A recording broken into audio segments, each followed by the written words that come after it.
Break के बाद एक बार फिर से आप सभी दर्शकों का अन्नदाता में स्वागत है।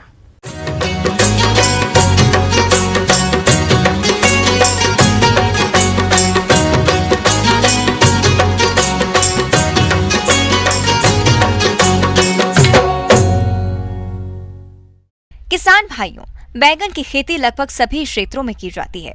इसकी खेती को पूरे वर्ष आसानी से किया जा सकता है, लेकिन इस फसल से अधिक उपज लेने के लिए कुछ कार्यों को करना जरूरी है।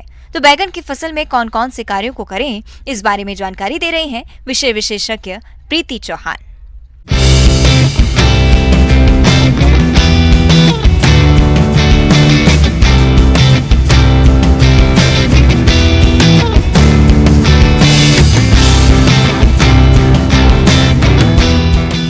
किसान भाइयों, आज हम बैगन की फसल के बारे में चर्चा करेंगे और उसमें ये जानेंगे कि वर्तमान परिवेश में बैगन की खेती करने में हमें क्या क्या सावधानियां, क्या क्या बिंदुओं पर ध्यान देना है।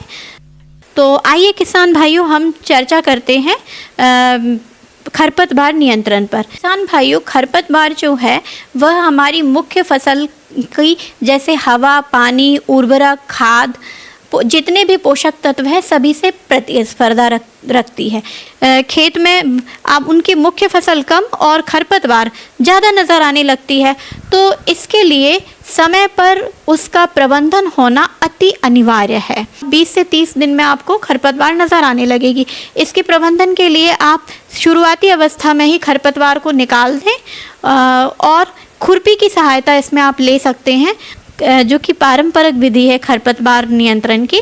तो इस तरह आप खरपतवार पर कंट्रोल या उस पर नियंत्रण कर सकते हैं।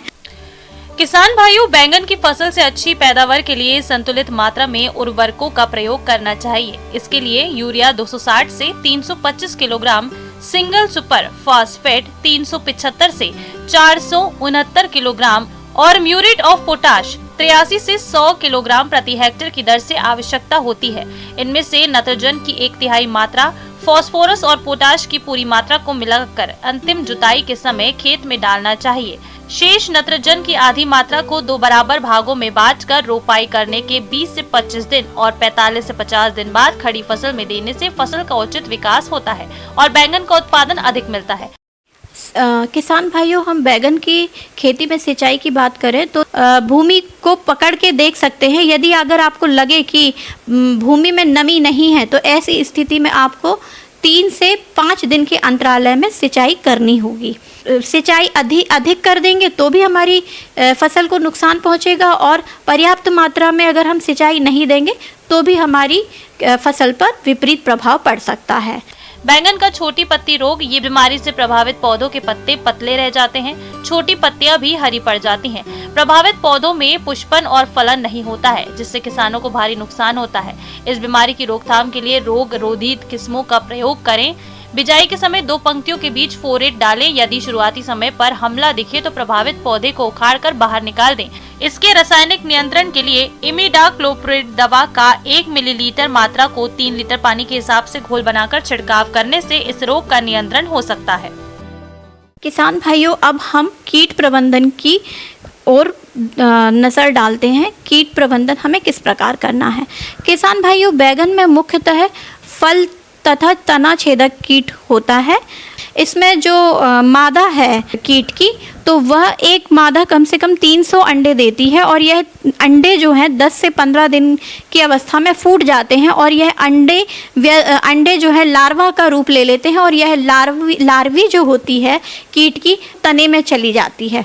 मतलब कि आप ऊपर से लेके नीचे तक पौधा आपका खराब होने लगता है। फूलों से आते आते फलों में आने लगती है और आपकी जो इल्ली है यह फल के अंदर अंडा और अपना एक्सक्रीटा या मल जो है वो त्यागने लगती है और इससे हमारा फल है पूरी तरीके से नष्ट हो जाता है। इसके रोकथाम के लिए हम लाइट ट्रैप का इस्तेमाल कर सकते हैं। फेरोमोन ट्रैप 5 से 6 प्रति एकड़ के दर से लगा सकते हैं और 1 हेक्टेयर में 8 से 10 का उपयोग होना होता है। और इसका जो दूसरा चरण है वो है रासायनिक। इसके लिए हम कीट की रोकथाम के लिए आप एंडोकार्प दवा 1 ml प्रति लीटर का घोल तैयार कर सकते हैं और उस पर छिड़काव कर सकते हैं। किसान भाइयों, मेरे द्वारा जो भी जानकारी दी गई है, अगर इस पर किसान भाई थोड़ा गौर करेंगे तो उनकी जो उपज है उसमें निश्चित रूप में वृद्धि होगी। आगे और भी है खेती बाड़ी से जुड़ी बहुत सी रोचक जानकारियां। यहाँ रुकेंगे एक और छोटे से ब्रेक के लिए।